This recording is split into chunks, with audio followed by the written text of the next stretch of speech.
सपना और राज की शादी बड़ी धूमधाम से हुई। वो आपस में बड़ी हंसी खुशी से रह रहे थे।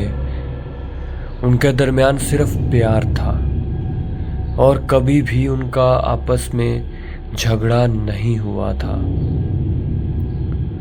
उनका घर एक बहुत घने जंगल के पास था। जंगल के अंदर से एक छोटी सी सड़क बनी हुई थी। राज उसी सड़क से रोज अपनी गाड़ी ड्राइव करके फैक्ट्री में जाता था। उस सड़क से बहुत कम ट्रैफिक का गुजर होता था और नॉर्मली सिर्फ दिन के वक्त ही गाड़ियां गुजरती। राज, आज जल्दी घर आ जाना, सपना राज से कहने लगी। क्यों, आज खैर तो है? राज ने सपना से पूछा। बस मुझे नहीं पता, जब जल्दी आएंगे तो आपको खुद ही पता चल जाएगा, सपना राज से कहने लगी। ओके बाबा, मैं पूरी कोशिश करूंगा कि जल्दी आऊं, राज सपना को गले से लगाते हुए बोला।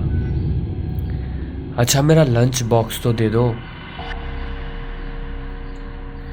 राज ने अपना लंच बॉक्स लिया और फैक्ट्री के लिए घर से निकल गया। वो फैक्ट्री में सारा दिन काम करता रहा और फिर अपने बॉस के पास गया और कहने लगा, मुझे आज जल्दी घर जाना है। बॉस ने कहा कि हमें आज रात 12 बजे तक हर सूरत अपना ऑर्डर कंप्लीट करना है, वरना हमारा क्लाइंट नाराज हो जाएगा, इसलिए तुम कल जल्दी चले जाना। इधर सपना खुशी खुशी से आरती उतारने की तैयारी कर रही थी। खैर, फैक्ट्री में काम करते करते रात के तकरीबन 12 बज गए तो बॉस आया और राज को कहने लगा कि अब तुम जा सकते हो क्योंकि हमारा ऑर्डर कंप्लीट हो गया है। ओके बॉस, राज ने अपना बैग और लंच बॉक्स लिया और जल्दी से भागते हुए अपनी गाड़ी की तरफ गया।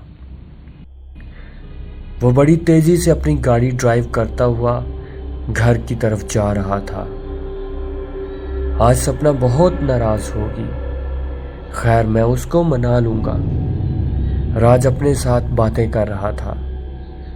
जब वो जंगल वाली सड़क पे जा रहा था तो उसको लगा कि कोई चीज उसकी गाड़ी का पीछा कर रही है।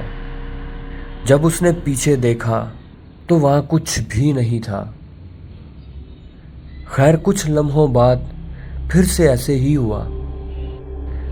अब तो राज को ऐसे लगा कि कोई चीज उसकी गाड़ी की छत पे अचानक से बैठ गई है। उसने फौरन अपनी गाड़ी रोकी और बाहर निकला।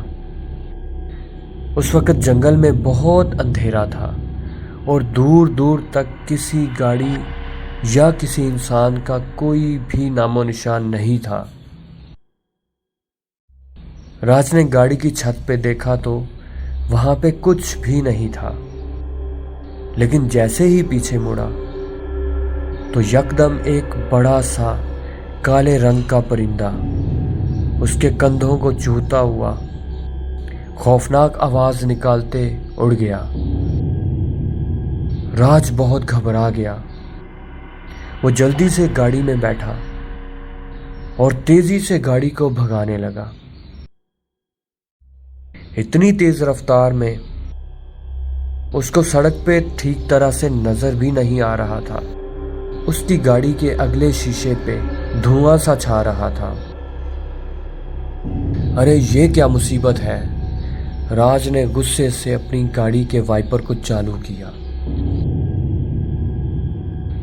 कि अचानक से लंबे कद और काले कपड़ों वाली कोई चीज सड़क के बीच में आ गई।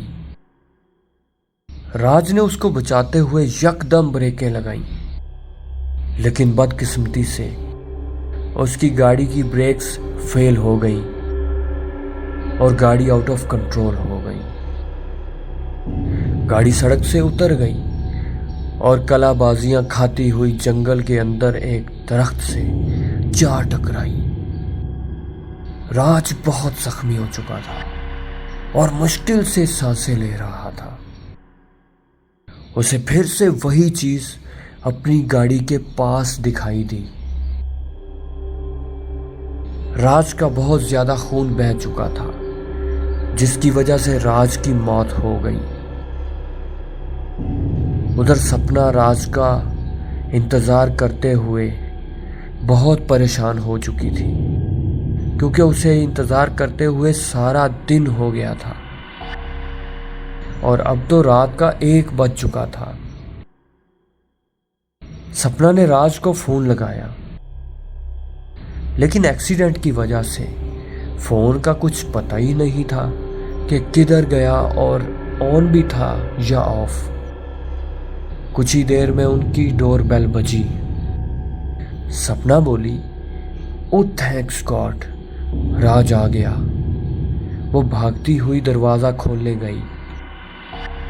जैसे ही सपना ने दरवाजा खोला तो देखा कि राज आगे खड़ा हुआ था।